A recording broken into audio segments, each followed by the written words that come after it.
నమస్తే రమగారు. రమగారు, మీరు అబ్జర్వ్ చేశారా? చందమామ కథ చెప్పి చాలా రోజులు అవుతుందండి. రకరకాల సిరీస్లు పెట్టినా కూడా మనం చందమామ కథలు కూడా చెప్తూ ఉందాం అప్పుడప్పుడు. తప్పకుండా అండి. పూర్వం మాధవరం అని ఒక పల్లెటూళ్ళలో అవధాని గారిని ఒక బ్రాహ్మణ ఆయన ఉండేవాడు. ఈయన పాపం చాలా పేదవాడు. ఏదో యాయవారం చేసుకున్నాడు అంటే అందరి ఇళ్ళకి పొద్దుటిపూట వెళ్ళి అమ్మ ఈరోజు ముహూర్తం ఇది ఇది అని చెప్పేవాడు. చెప్తే వాళ్ళు ఏదో ఇస్తే కూరో కరివేపాకో బియ్యమో వడ్లో పప్పో బియ్యమో తెచ్చుకుని పోషించుకునేవాళ్ళు. ఈయనకి లోటు లేకుండా 3 మగపిల్లలు 3 ఆడపిల్లలు 6 సంతానం. సంతానానికి లోటు ఉండేది కాదు. పైగా అప్పుడు సంతానాన్ని ఆపే రోజులు కూడా కావు, అవి తెలీదు. సాలొచ్చి మానుకోవాల్సిందే తప్పిస్తే ఇంకా సంతానాన్ని ఆపటం ఇప్పటి రోజులు కావు కదా. ఏదో చిన్న జీవితం ఎలాగోలాగా ఉండేది. అట్లా మీ పిల్లలు కొంచెం పెరుగుతున్న సమయంలో ఆయన కళ్ళు పోయినాయి. కంటి చూపుకి ఏదో సమస్య వచ్చింది. ఆయన కళ్ళు చూపు లేదు. లేకపోయేసరికి ఏం చేస్తారు? ఎట్లాగొట్లా గెంటిచ్చారు. చివరికి ఒక పాత పూరిపాకు ఉంటే అది కూడా అమ్ముకోవాల్సి వచ్చింది. తర్వాత ఏం చేశారంటే ఆ ఊళ్ళో ఒక ధనవంతుడు, ఒక ఏమన్నాడు వ్యాపారస్తుడు వాకిట్లో ఒక పెద్ద ఇల్లు, ఓ పక్కన చిన్న పంచలాగా ఉంది. ఆ పంచలో నెలకి 4 రూపాయల వడ్డీ అద్దిచ్చి అక్కడ ఉండేలాగా ఏర్పరచుకున్నారు.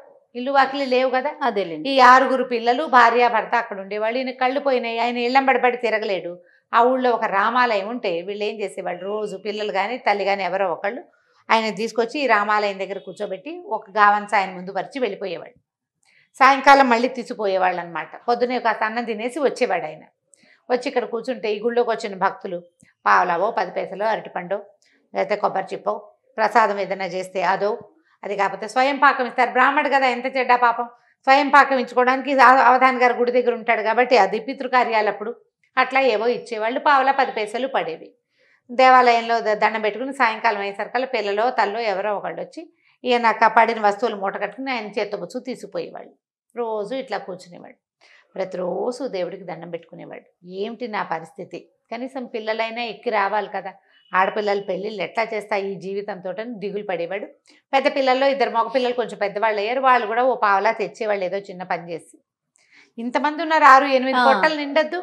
ఇవి నిండాలి, పై సరుకులు కావాలి, మరి ఇంటి అద్దె ఇవ్వాలి, కష్టం కదా పాప. మరి అట్లాగే గెంటుతూ ఉండేవాళ్ళు. ఒకనాడు ఏమైంది, ఎవరు తనని తీసుకెళ్ళడానికి ఇంటి నుంచి చాలా లేట్ అయిపోయింది.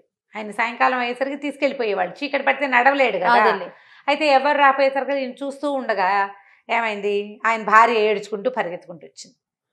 ఏమిటి అంటే ఆవిడ ఏమందంటే, ఏమంటే ఏం చేయాలి, ఆయన డబ్బులు ఈ నెల మనం రెంట్ ఇవ్వలేకపోయాము, 2 నెలలు అయిపోయింది, ఈ కిందటి నెల ఇవ్వలేదు, ఈ నెల కూడా ఇవ్వలేదు, వాళ్ళేమో సామాన్లు అన్నీ బయట పారేశారు, అన్నీ బయటపడిపోయినాయి, ఇంక ఇప్పుడు ఏం చేస్తాము, మన పరిస్థితి ఇట్లా అయిపోయింది అని చూస్తే గావంచాలో 2 రూపాయలు 2 కాన్లు ఇవి ఉన్నాయి, 2 అరటిపళ్ళు, అంతకంటే ఏం లేవు. ఇవాళ భక్తులు కూడా లేరు.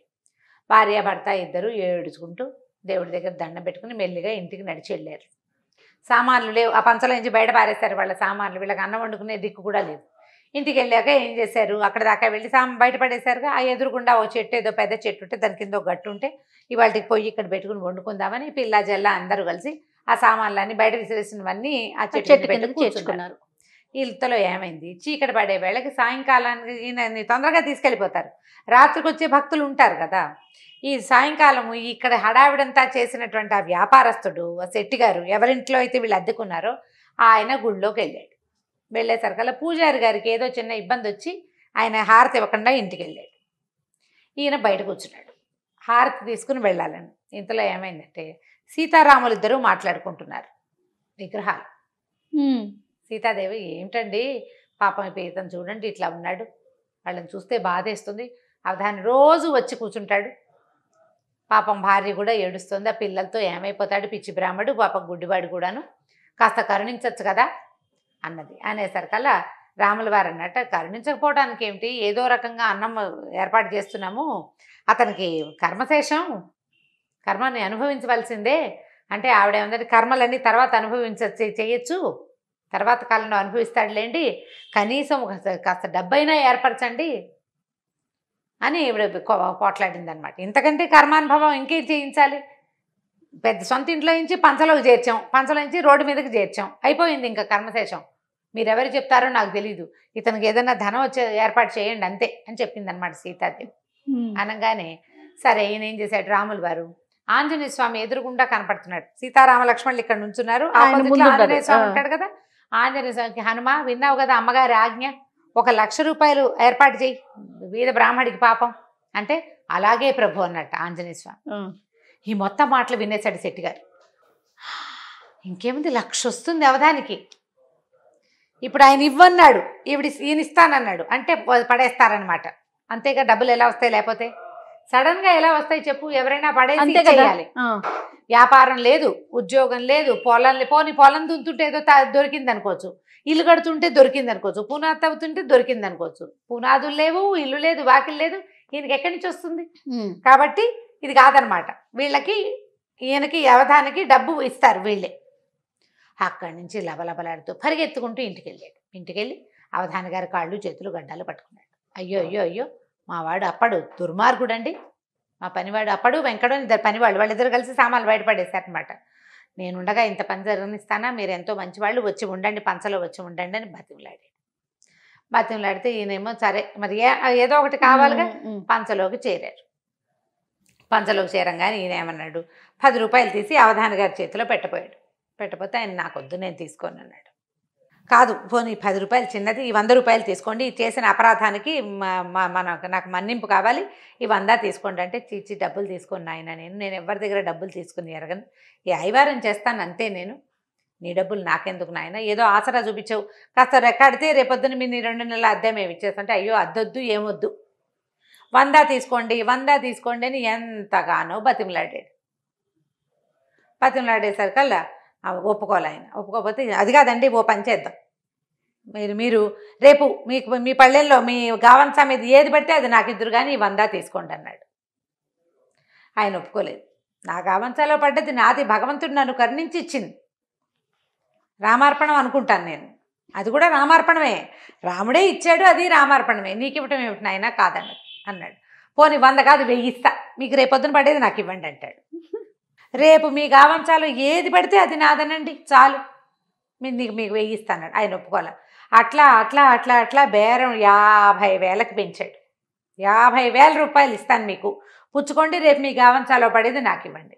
ఆయన ఏమంటాడు, గావంసాలో ఏది పడితే అది భగవంతుడు నన్ను కరుణించి ఇచ్చేది, నీకెందుకు ఇస్తాను, అది రామార్పణమే, నన్ను తినమని ఇచ్చాడు, నీకు ఇవ్వనంటాడు. ఇంకా బాగా ఆలోచించి 1,00,000 వస్తుంది రేపు, 50 తోటి ఎందుకు, పోనీ 75 దాకా వెళ్దాం, 25,000 మిగులుతుంది కదా మనకు అనుకుని 75,000 ఇస్తానన్నాడు.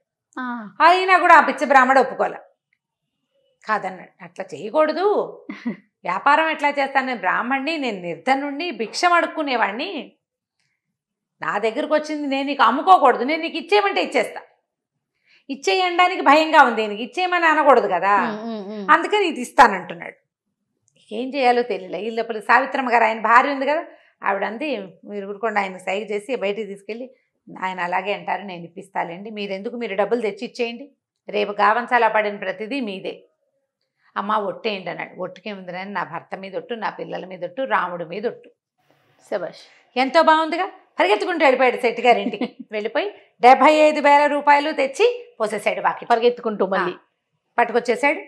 ఆవిడ ఏం చేసింది, వెంటనే డబ్బులు దాచుకొని జాగ్రత్త చేసుకుంది. సరే నాయనా మంచిది అన్నది. మర్నాడు పొద్దునే అవధాని గారికి స్నానం చేయించారు, తిన్నామని తీర్చిదిద్దారు, తీసుకుపోయి దేవాలయం దగ్గర కూర్చోబెట్టేసరికల్లా సరే ఆ పూట ఏమైంది, ముందు రోజు ఏకాదశి, ద్వాదశి ఆ వాళ్ళే జనం తక్కువ ఉన్నారు, త్రయోదశి ఆ రోజున శివాలయానికి జనాలు ఎక్కువ మంది వెళ్తారు, రామాలయానికి ఎక్కువ మంది రారు. ఏమీ రాల. 2 ఏగానీళ్ళు పడ్డాయి. తర్వాత బాగా మాగిపోయిన 2 అరటిపళ్ళు, ఒక సగమే ఇంతే ఉన్న కొబ్బరి చిప్ప పడేసి సాయంకాలం అయిపోయింది. చూస్తే ఏమీ లేదు. సావిత్రమ్మ గారు వచ్చింది, గావంసాలో ఏది పడితే అది మూట కట్టి ఈయన చేతిలో పెట్టేసరికి ఈయన నిర్ఘాంతపోయాడు. ఇదేంటి 1,00,000 పడుతుంది అనుకున్నాం, పడలేదు. చూస్తుంటే సావిత్రమ్మ గారు లేచి భర్తను తీసుకెళ్ళిపోయింది. ఇంకా అక్కడ గావంసా లేదు, ఏం పడుతుంది, ఆవిడ తీసుకెళ్ళిపోయింది. ఈ లోపల పొద్దున్నే భర్తను ఇక్కడ కూర్చోబెట్టి ఆవిడ ఊళ్ళో ఇల్లు వాకిలి ఏర్పాటు చేసుకుంది. ఒక 5-6 వేల రూపాయలకి ఇల్లు కొనేసుకుంది. పిల్లలకి ఇంట్లో కావాల్సిన సామాన్లు కొనేసేసింది. డబ్బులు ఎక్కడెక్కడ దాచిపెట్టాలో మధ్యాహ్నం సాయంకాలం 4 అయ్యేసరికి మొత్తం ఏర్పాటు చేసేసి పిల్లల్ని ఎలా తీసుకుని వెళ్ళిపోయి. ఈయన ఏం చేయాలి, 75,000 రూపాయలు ముందు రోజు రాత్రి పోసేసాడు, బికమహ వేశాడు. సరే ఆలోచించాడు, రాముడిని నిలదీయాలనుకున్నాడు. ఓకే, లోపలికి వెళ్ళాడు గుళ్ళోకి. రాముడు వైపు చూస్తే ఆయన చిదానంద సిద్ధులాస స్వరూపం చూస్తున్నాడు. ఈయన కాదు, ఈయన ఏం చెప్పాడు, హనుమ డబ్బు ఇవ్వు అన్నాడు. హనుమ ఇస్తా అన్నాడు కాబట్టి వెళ్ళి ఆంజనేయ స్వామి దగ్గరికి వెళ్ళాడు. ఆంజనేయ స్వామి దగ్గరికి వెళ్ళి ముందోసారి దండం పెట్టాడు. ఏమన్నా పెద్ద మనిషి అయ్యా నువ్వు మహారామభక్తుడు అని చెప్పుకుంటావు, ఆయన పక్కన ఇమ్మన్నాడు, నువ్వేమో ఇస్తానంటివి, ఏం పడింది, కులిపోయిన అరటిపళ్ళు ఇప్పించావు, అంతకంటే ఏమైనా ఉందా అన్నాడు. అనేసి ఏం చేశాడు, మన ఉద్రేకం వచ్చేసరికల్లా అవతల వాళ్ళ మీదకి వెళ్ళిపోతాం. ఇది దేవుడితో సంభాషణ కాదు, వ్యక్తితో సంభాషణ అంతే అని చెప్పేసి ఇట్లా విసురుగా మాట్లాడుతూ ఏం చేశాడంటే ఆంజనేయ స్వామి విగ్రహం మీద చెయ్యేసాడు. చెయ్యేసిన మరుక్షణం ఆంజనేయ స్వామి వెనకాల ఇట్లా తోక ఇట్లా రింగులాగా చుట్టుకుని ఉంటుందా, ఆ తోక ఇటు కదిలి ఈయన చెయ్యి చుట్టేసింది, పట్టేసుకుంది తోక. అక్కడి నుంచి ఈ తోక వదలటం లేదు. ఇంతలో రాముల వారి శబ్దం వినపడింది. ఆ హనుమ నిన్న చెప్పిన పని ఏం చేసావు అని. ఆంజనేయ స్వామి వెంటనే చెప్పాడు, 75,000 నిన్న రాత్రే ఇప్పించేశాను ప్రభు, 25,000 ఇస్తే గాని వదలను మరి అన్నాడు. అనేసరికి ఇప్పుడు ఏం చేయాలి, ఆంజనేయ స్వామి పిచ్చి వేషాలు వేస్తే ఏం చేసి గదుతుంది ఎత్తి మీద ఒకటి కొడతాడు, అంతే కదా. కాసేపు నుంచున్నాడు, ఆయనకు అర్థమైపోయింది ఇది లాభం లేదు, నా తోక తన్ని ఎంత విదిలించుకున్నా అదేమో రాతి విగ్రహం, ఆ తోక ఎట్లా చుట్టుకుందో తన్ని ఎలా పట్టిందో అర్థం కాలేదు. ఇక లబో దిబో కేకలు పెట్టాడు పూజారి గారు. అదేంటండి అలా అయిందంటే అది అలా ఎట్లా అయిందో తెలీదు. మా పని వాళ్ళని ఎవరినైనా పిలవండి అంటే పూజారి గారు పరిగెత్తుకుంటూ పోయి ఊళ్ళో అందరినీ పిలుచుకొచ్చాడు. మరి ఇలాంటి వింత జరిగితే ఊరుకుంటారు, పని వాళ్ళని పిలుచుకొచ్చారు. ఒరే ఇంట్లో అమ్మగారిని అడిగి ఎనపెట్లో 25,000 రూపాయలున్నాయి, అవధాని గారింటికి పంపించి రండిరా అన్నాడు. ఓకే, ఇంకా వేరే దారిలో ఊళ్ళో జనం అంతా చూస్తూనే ఉన్నారు ఏం జరుగుతుందా అని.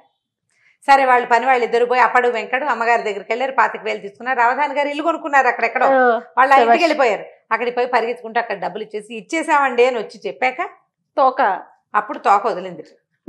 జనం చూస్తుండగానే తోక వదిలిపెట్టింది అనమాట. బతుకు జీవుడా అని వెధవ ఆసిపోతానానికి నాకున్న ఆస్తి చాలదు, బ్రాహ్మడికి 100 రూపాయలు ఇద్దామని లేదు, 4 రూపాయల అద్దెకి వాళ్ళని రోడ్డు మీద పెట్టినందుకు కదా ఇది జరిగింది, ఈ 1,00,000 ఇవ్వాల్సి వచ్చింది. ఊళ్ళో జనమంతా చూశారు. ఇప్పుడు తన అవధాని గారికి డబ్బు ఇచ్చిన సంగతి అందరికీ తెలిసిపోయింది.